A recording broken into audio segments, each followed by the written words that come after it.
In medieval Europe, periods were more than just a biological event.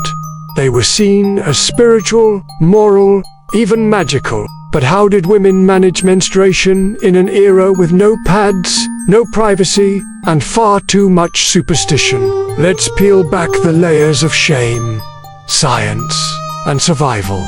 No pads, no problem. Think again. Before pads or tampons, medieval women had to get creative.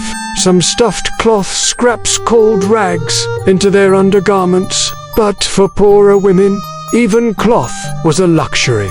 Others simply bled into their clothing.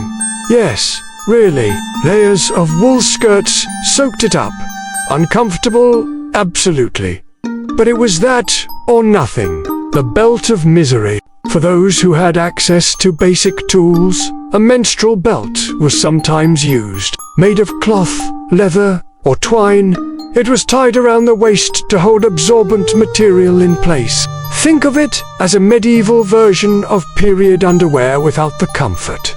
But the belt would chafe. It was itchy, unhygienic, and often reused without washing. The deadly silence around periods menstruation was taboo. Women were taught to keep silent.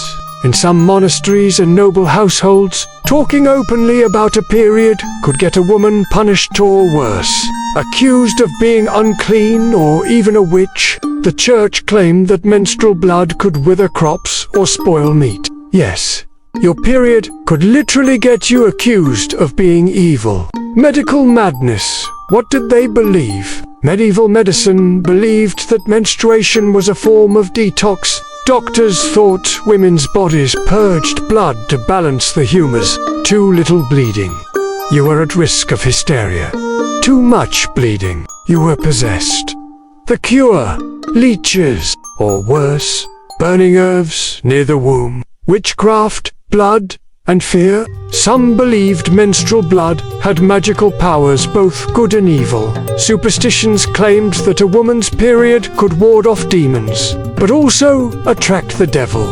Midwives whispered that collecting menstrual cloths could let you cast spells or break them. Suddenly, your period wasn't just private, it was a public danger. Royal periods. Yes, they watched when queens gave birth. Entire courts gathered to witness, but during menstruation, noble women had to pretend it didn't exist. Royal records avoided the topic, yet letters between noble women reveal quiet struggles, bleeding in silk gowns, hiding stains from servants, or using imported linen as makeshift pads. The church's role?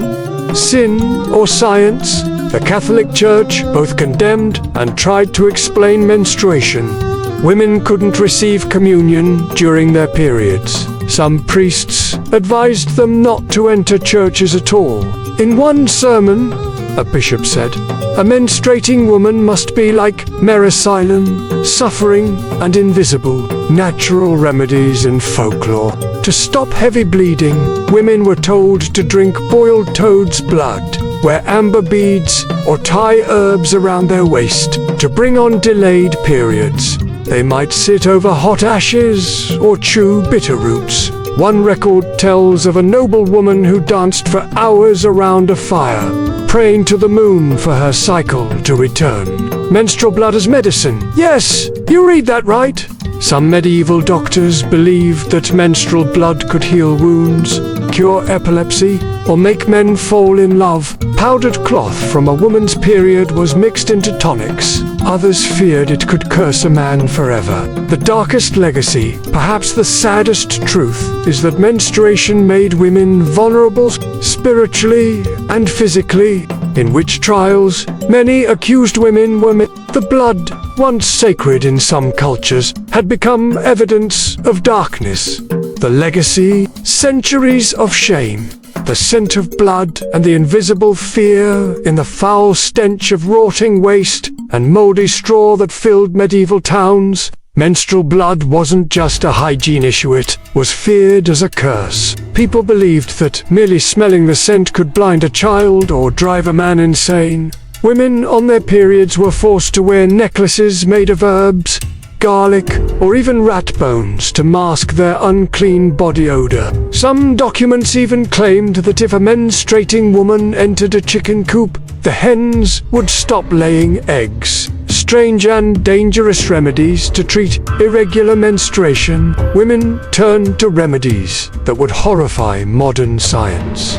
From mixing ashes with red wine to drinking fresh snake blood in goat's milk, all were passed down as sacred cures. Others were told to boil dog urine with herbs and drink it daily. Many collapsed after a few days, but for them, it was the price to pay to avoid being branded as unclean witches. When menstruation became evidence of witchcraft, in the 14th century witch hunting craze, menstruating women were easy targets. If a woman looked pale or weak during her period, she might be accused of being a sorceress. One young wife was burned alive because her husband claimed their livestock died every time she bled. No evidence was needed. Menstrual blood was considered proof enough of demonic power. Fire, the medieval disinfectant. In some rural villages, women's clothes used during menstruation were burned monthly to cleanse the evil. Fire was believed to purify what soap and water could not. Elderly women would sometimes burn their daughters' bloodied cloths and mix the ashes with oil to rub on their foreheads, hoping to prevent inherited curses. The smoke from hearths each month carried not just ash, but fear. The nobility's menstrual chair. Not all women suffered equally. Noble women sometimes had access to special rosemary chairs, a perforated seat beneath which herbs like sage, lavender, and cinnamon were burned. The purpose wasn't healing, but masking odor and preserving dignity. Yet, many women fainted or suffered burns from sitting too long. Beauty, even during menstruation, came at a cost. Silence. In the church, menstruating women were barred from entering churches. In some towns, guards stood at cathedral doors to stop anyone showing signs of impurity. Mothers would hide cloth rags under their dresses, wear longer veils, and pray quietly outside.